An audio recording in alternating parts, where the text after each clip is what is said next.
You know, I don't like to call people stupid, even when they are stupid. But, you know, you get people coming to the store and they say things that I swear they don't think about before they open their mouths. You know what I'm talking about? This guy comes to the counter a couple of weeks ago. He's all serious. He's like, my car wouldn't crank this morning. I'm thinking, great, it wouldn't crank. So what are you driving, sir? A Model T? So you turn the key and nothing happened. Can you give me a little more information?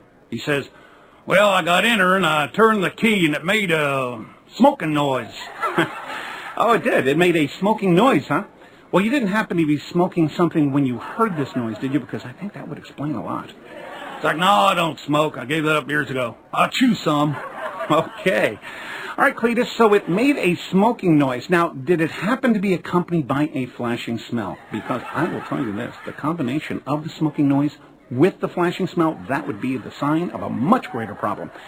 And, by any chance, if you did notice a strong clicking taste with the smoking noise and the flashing smell, trust me, sir, you'd have been lucky to get out of that car alive.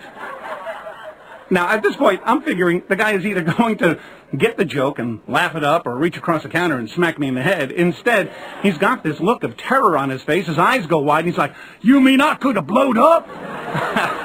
Oh, sir, no, I'm just kidding. You see, my senses tell me that it's probably just a dead battery. And without skipping a beat, the guy looks at me, he's all mad, he's like, oh, great, now what's that going to cost me? Oh, humans. And they vote. And that's, I think, the part that worries me.